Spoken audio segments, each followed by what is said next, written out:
العلم هو النور الهادي والمفتاح لكل الخير من يرد الله به خيرا.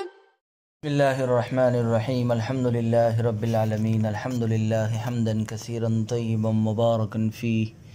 سبحان الله وبحمده عدد خلقه ورضا نفسه وزنة عرشه ومداد كلماته. وصلى الله وسلم على نبينا محمد وعلى آله وأصحابه وبارك وسلم تسليما كثيرا كثيرا. بسم الله الرحمن الرحيم. والدابة تخرج من الدبر ناقصة فإن خرجت من رأس الجرح أو سقط اللحم منه لا ينقض. والمراد بالدابة الدودة وهذا لأن النجس ما عليها وذلك قليل وهو حدث في السبيلين دون غيرهما فأشبه الجشاء والفساء بخلاف الريح الخارجة من القبر والذكر لأنها لا تنبعث عن محل النجاسة حتى لو كانت المرأة مفضاة يستحب لها الوضوء لاحتمال خروجها من الدبر. اور پاخانے کے راستے سے نکلنے والا کیڑا بھی ناقض وضو ہے، لیکن اگر زخم کے سرے سے کیڑا نکلا یا زخم سے گوشت گر پڑا تو یہ ناقض نہیں ہے. اور دابہ سے کیڑا مراد ہے، اور یہ فرق اس وجہ سے ہے کہ نجاست وہی ہے جو کیڑے کے اوپر ہے، اور وہ مقدار قلیل ہے جو سبیلین میں حدث ہے، نہ کہ ان کے علاوہ میں. تو یہ ڈکار اور پھسکی کے مشابہ ہو گیا، برخلاف اس ریح کے جو عورت کی فرج یا مرد کے ذکر سے نکلے، اس لیے کہ وہ محل نجاست سے نہیں اٹھتی، حتیٰ کہ اگر عورت مفضات ہو تو اس کے لیے وضو کرنا مستحب ہے، اس لیے کہ اس کی دبر سے ریح نکلنے کا احتمال ہے. دابہ ہر وہ جاندار جو زمین پر حرکت کرتا ہو. کیڑا، دودتن کیڑا رینگنے والا جانور. جشا معدے سے آنے والی وہ ہوا جو منہ کے راستے سے نکلے. ڈکار. فسا معدے سے آنے والی وہ ہوا جو مقعد کے راستے سے نکلے. مفضات وہ عورت جس کے پیشاب اور پاخانے کے راستوں کا درمیانی پردہ ختم ہو گیا ہو. وہ عورت جس کے پیشاب اور پاخانے کے راستے کا درمیانی پردہ ختم ہو گیا ہو. عزیز طلبہ کرام، بعض خارج من السبیلین سے وضو کے نہ ٹوٹنے کا بیان. عبارت کا حاصل یہ ہے کہ وہ کیڑا جو پاخانے کے راستے سے نکلتا ہے وہ تو وضو کو توڑ دیتا ہے، لیکن اگر دبر کے علاوہ کسی اور جگہ سے کوئی کیڑا نکلا یا زخم سے گوشت کا ٹکڑا گر گیا تو ان صورتوں میں وضو نہیں ٹوٹے گا. صاحب کتاب دبر اور غیر دبر کے کیڑے میں فرق کی وضاحت کرتے ہوئے فرماتے ہیں کہ اصل بات یہ ہے کہ کوئی بھی کیڑا فی نفسی ہی نجس نہیں ہوتا ہے، اس لیے دبر سے کیڑا نکلنے کی صورت میں بھی وضو نہیں ٹوٹنا چاہیے، مگر چونکہ وہ کیڑا جو دبر سے نکلتا ہے اس میں نجاست لگی رہتی ہے، اور ہر چند کی یہ نجاست قلیل ہوتی ہے، لیکن سبیلین سے نکلنے کی وجہ سے یہ ناقض وضو ہوتی ہے، کیونکہ سبیلین سے نکلنے والی چیز مطلقاً ناقض ہے، خواہ قلیل ہو یا کثیر.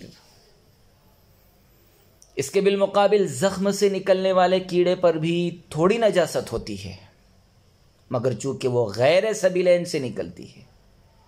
اس کے بالمقابل زخم سے نکلنے والے کیڑے پر بھی تھوڑی نجاست ہوتی ہے، مگر چونکہ وہ غیر سبیلین سے نکلتی ہے، اور غیر سبیلین سے نکلنے والی تھوڑی نجاست ناقض وضو نہیں ہے. غیر سبیلین سے نکلنے والی تھوڑی نجاست ناقض وضو نہیں ہوتی، اسی لیے ہمارا فیصلہ یہ ہے کہ دبر سے کیڑا نکلنے کی صورت میں وضو ٹوٹ جائے گا، مگر اس کے علاوہ کہیں اور سے نکلنے کی صورت میں وضو نہیں ٹوٹے گا۔ اور دبر سے نکلنے والا کیڑا پھسکی کے مشابہ ہے، اور جس طرح پھسکی ناقض وضو ہے اسی طرح یہ بھی ناقض وضو ہے۔ اور سبیلین کے علاوہ سے نکلنے والا کیڑا، سبیلین کے علاوہ سے نکلنے والا کیڑا ڈکار کے مشابہ ہے، یعنی جس طرح ڈکار آتی ہے مگر غیر سبیلین سے نکلنے کی وجہ سے ناقض وضو نہیں ہے، اسی طرح زخم وغیرہ سے نکلنے والا کیڑا اور گرنے والا گوشت بھی ناقض وضو نہیں ہے۔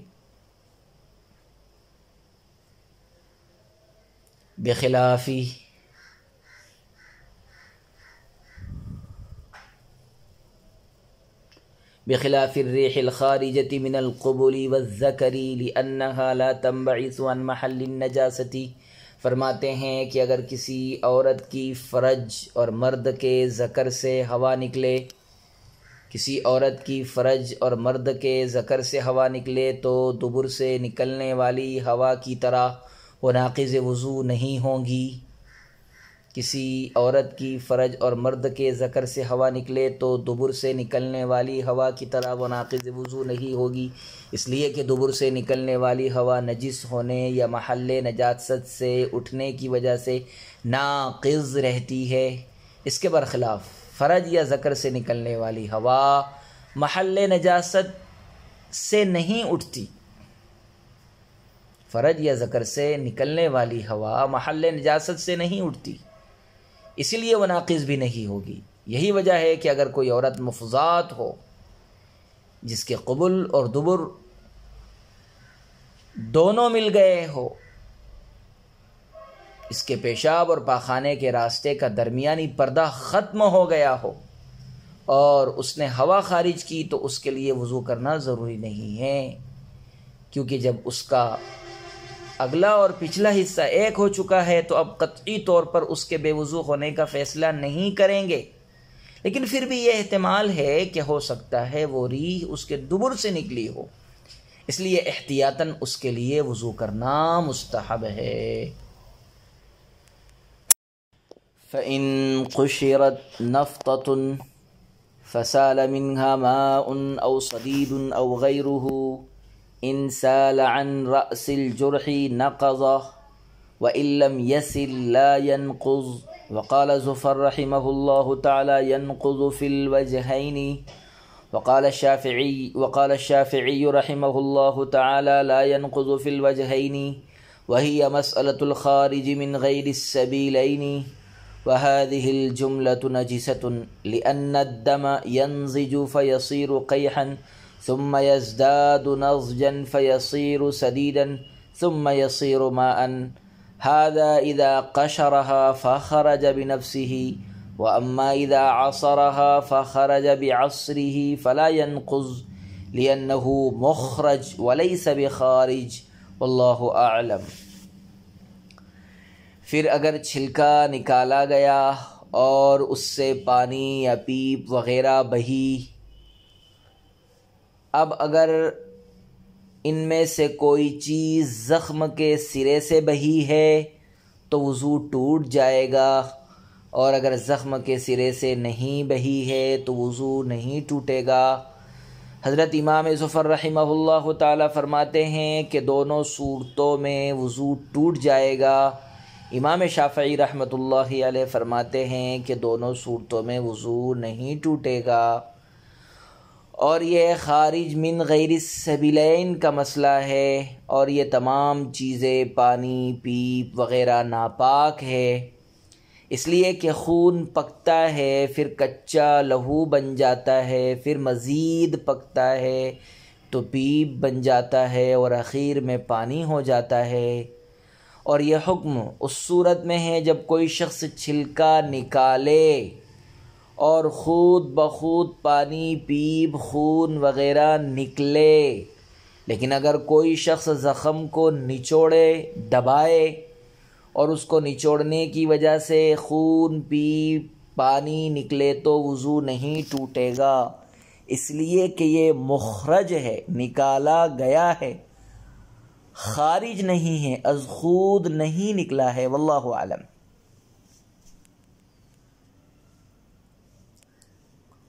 نفطتن آبلہ، چھالا، دانا، پھنسی، پھوڑا، صدید، کچا لہو، خون ملی ہوئی پیپ۔ چھالے اور پھوڑے، پھنسی سے نکلنے والے خون اور پیپ کی مختلف صورتیں اور ان کے حکموں کا بیان۔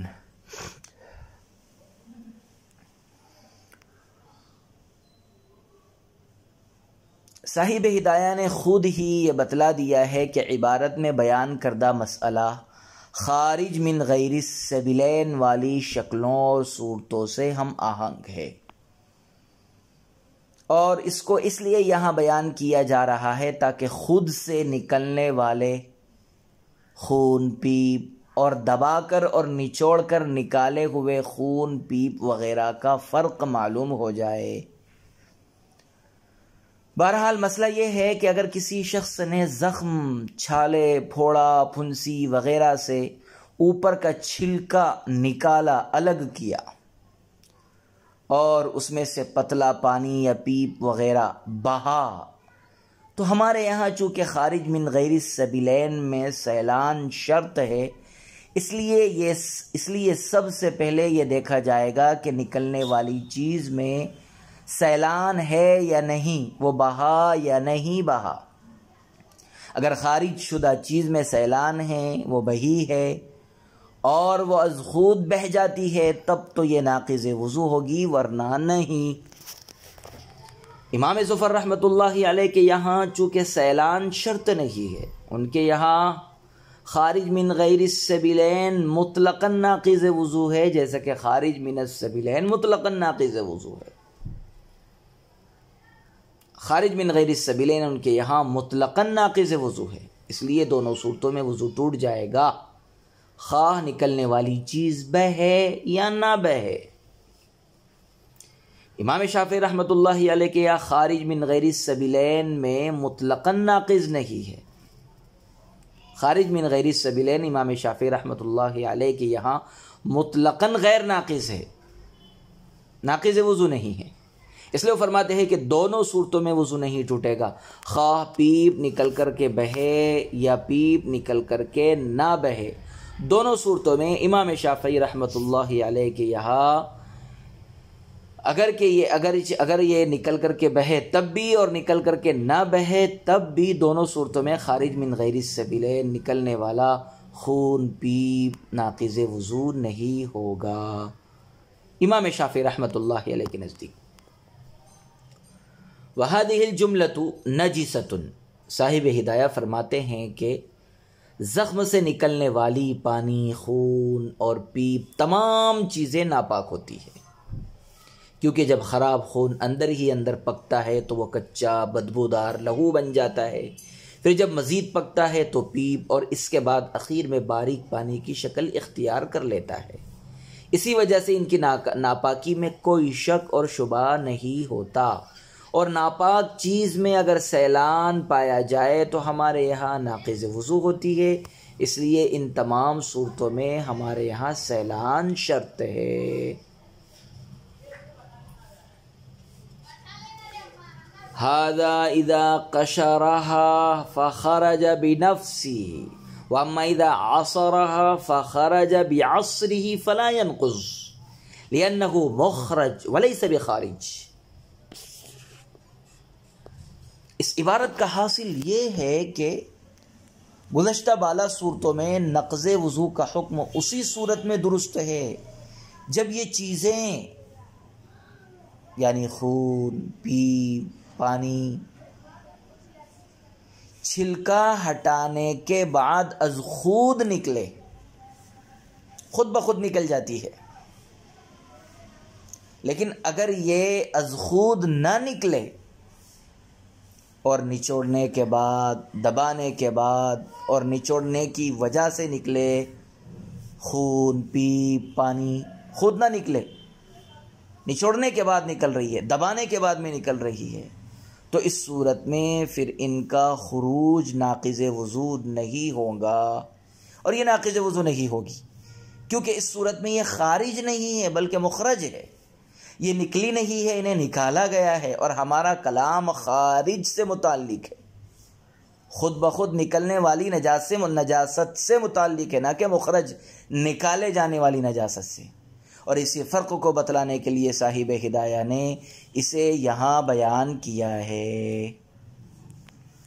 خیر، خارج من غیر السبیلین، خون، پیپ، پانی اگر نکلے اور نکل کر کے بہہ جائے تو ہمارے نزدیک ناقض وضو ہے، اور خارج من غیر السبیلین یہ خارج نہ ہو بلکہ مخرج ہو، دبائے جانے کی صورت میں، نچوڑے جانے کی صورت میں اگر خون پیپ نکلتا ہے تو پھر یہ ناقض وضو نہیں ہے۔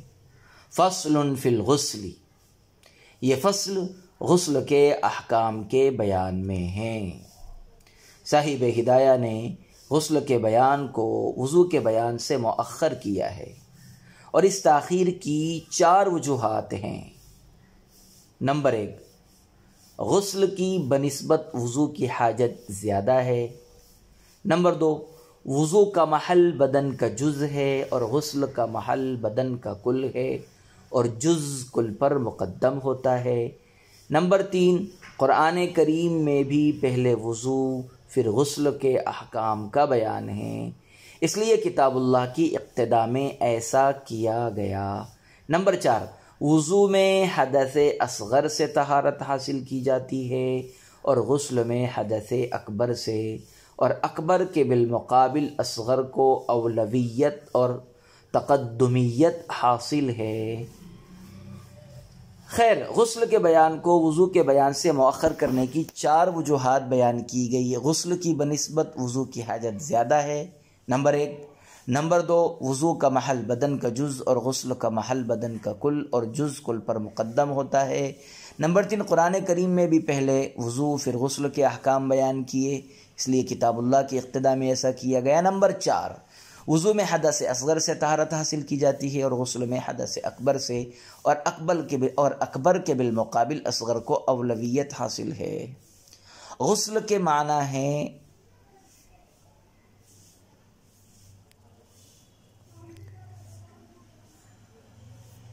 فعل، یعنی غسل کرنا، پورا بدن دھونا۔ غسل کے معنی ہے مطلقاً دھونا۔ غسل کے معنی ہے وہ چیز جس سے دھویا جائے، مثلا صابن اور ختمی وغیرہ۔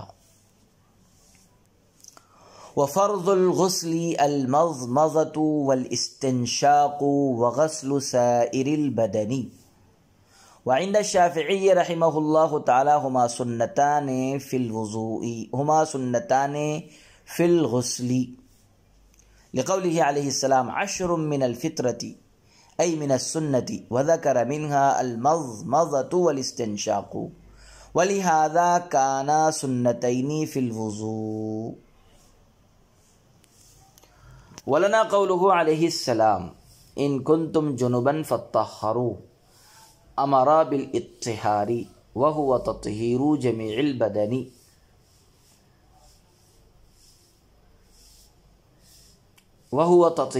جميع البدن، إلا أن ما تعذر إيصال الماء إليه خارج بخلاف الوضوء، لأن الواجب فيه غسل الوجه والمواجهة فيهما منعدمة، والمراد بما روى حالة الحدث بدليل قوله عليه السلام إنهما فرضان في الجنابة سنتان في الوضوء۔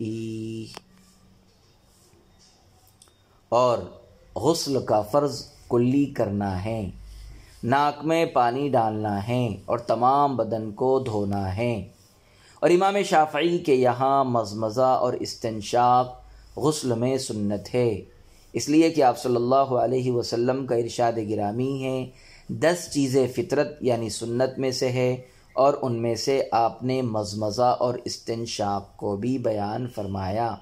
یہی وجہ ہے کہ یہ دونوں وضو میں سنت ہے۔ ہماری دلیل اللہ تعالیٰ کا یہ ارشاد وَإِن كُنتُمْ جُنُبًا فَاطَّهَّرُوا، اگر تم ناپاک ہو تو خوب قاعدے سے پاکی حاصل کرو۔ اللہ تعالیٰ نے اس آیت میں پاکی حاصل کرنے کا حکم دیا ہے، اور پاکی حاصل کرنا تمام بدن کو پاک کرنے کا نام ہے۔ البتہ جہاں پانی پہنچانا دشوار ہے وہاں وہ اس حکم سے خارج ہے، برخلاف وضو کے، اس لیے کہ وضو میں وجہ کا دھونا فرض ہے، جبکہ مزمزہ اور استنشاق میں مواجہت معدوم ہے۔ اور امام شافعی کی روایت کردہ حدیث کے مراد حدث کی حالت ہے، اور آپ صلی اللہ علیہ وسلم کا یہ فرمان اس پر دلیل ہے کہ مزمزہ اور استنشاق دونوں غسل جنابت میں فرض ہے اور وضو میں سنت ہے۔ وصلی اللہ وسلم علی نبینا محمد وعلی آلہ واصحابہ وبارک وسلم تسلیما کثیرا کثیرا۔ السلام عليكم. لا تنسوا الإعجاب بالفيديو والاشتراك في القناة تشجيعا لنا لنستمر بنشر المزيد إن شاء الله.